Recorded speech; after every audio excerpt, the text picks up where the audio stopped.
안녕하십니까, 수양반입니다. 미야자키 하야오의 마지막 작품 그대들은 어떻게 살 것인가에 대한 분석을 해보도록 하겠습니다. 드디어 곧 한국 개봉이에요. 이 영상은 분석이기 때문에 리뷰와는 조금 다릅니다.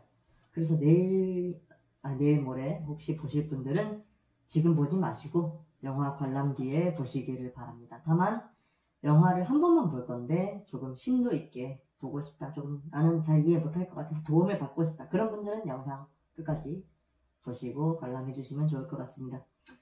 저는 그렇게 영화에 대해서 전문가는 아닙니다. 그래도 일본 애니메이션에 대해서는 어느 정도 식견을 갖고 있는 사람인데 이번 미야자키 하야오의 작품을 흥미롭게 관람하기는 했습니다. 제 분석에 자신도 있고요. 횟수가 분석의 신빙성을 높여주는 건 아니지만 총 2번 관람했는데요.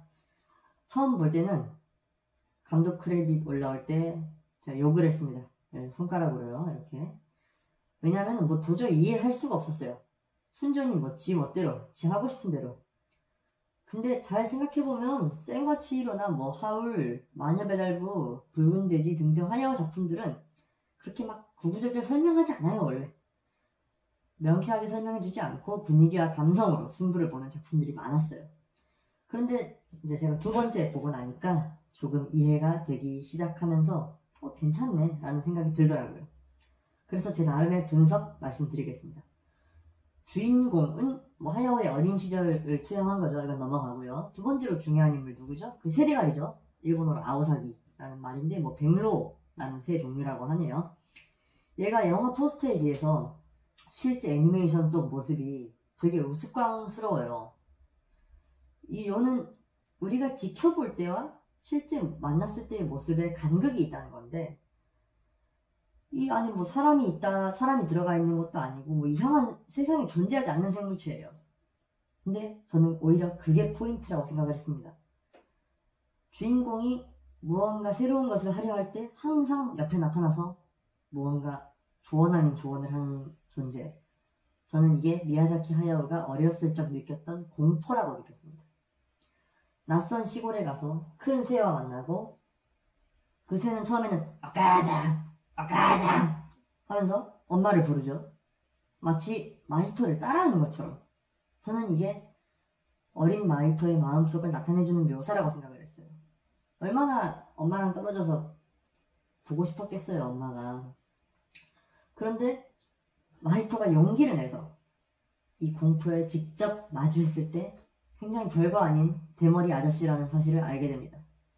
그리고 마히토가 함께 모험을 마치고 성장하고 나서는 그에게 친구라고 이야기를 해요. 이 우스꽝스러운 새를 표현한 이유는 공포라는 건 실존하지 않고 우리의 도전을 머뭇거리게 만들 뿐이라는 존재라는 걸 보여주기 위함이었다고 생각을 합니다. 어떤가요? 설득력 있지 않나요? 참고로 저는 고마츠나나의 팬이기 때문에 이 아오사기의 성우 쓰다마사키 씨를 굉장히 싫어해요. 실제 일본에서도 이런 얼굴은 바람둥이 상이라고 해서 호불호가 아주 많이 갈리는 얼굴이에요. 아무래도 상관없는 이야기였고요. 죄송합니다.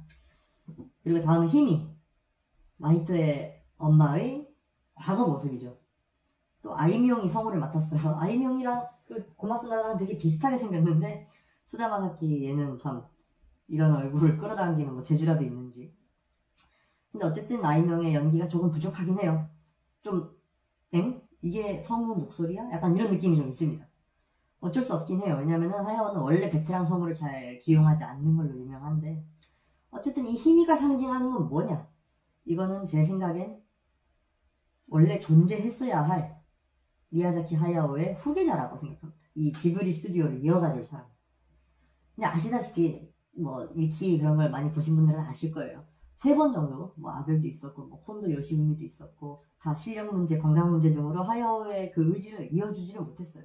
그래서 하야오는 이 사람을 품어주는 엄마 같은 존재보다도 무언가 서툰 어린 여성으로 표현하려고 했던 게 아닌가 싶습니다만, 하야오는 원래 어린 여자를 좋아하기 때문에 조금 의심스럽고요. 그리고 이제 대현자로 나온 할아버지. 이 할아버지는 하야오의 현재 모습이죠. 쌓아둔 블럭들은 이제 지금까지 만들어놨던 그 작품들을 이야기를 해요. 그래서 과거의 자신이나 미래 자신의 일을 이어줄 사람인 마히토에게 새롭게 블럭을 추가해보면 어떻냐, 작품을 새롭게 만들어보면 어떻겠냐라는 제안을 하죠. 인꼬대왕, 이건 저는 다른 사람들은 어떻게 생각할지 모르겠는데 저는 이거 팬클럽을 의미한다고 생각합니다. 무수히 많은 인꼬들이 나와요. 그리고 어린 마히토를 먹어버리려는, 마치 영화가 자기 맘에 안 들면 다짜고짜 욕을 하면서 사회적 매장을 하려고 하는, 마치 저 같은 부류죠. 그래서 인꼬를 보았을 땐 조금 찔렸어요. 왜 또 팬클럽 회장이라고 생각을 했냐면 인꼬 대왕이 할아버지를 만나러 갈 때는 서로 굉장히 공손하게 이야기를 합니다.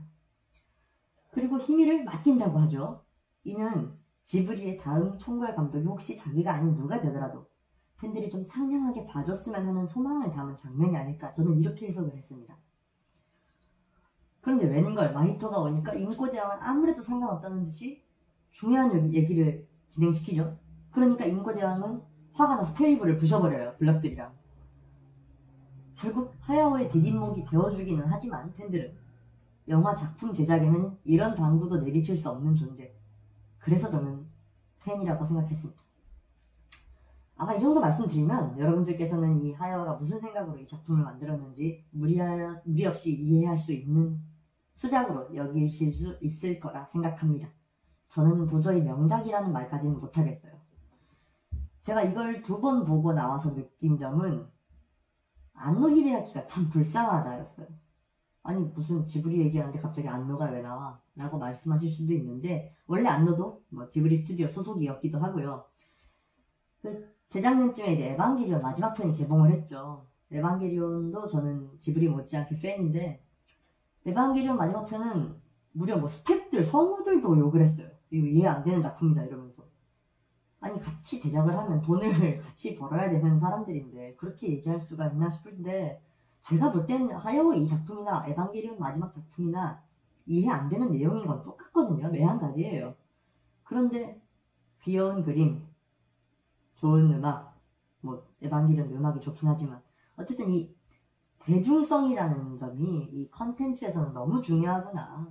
정말 이 미야자키의 이해가 안 되는 마지막 작품을 스태프들이, 성우들이 만들면서 아무 불평불만 없이 따랐다는 사실이 저는 너무 슬펐습니다.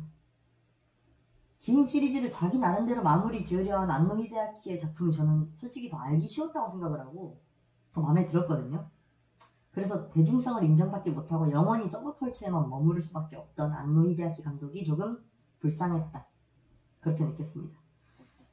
오늘 영상 여기까지고요. 또 시청 부탁드립니다. 감사합니다.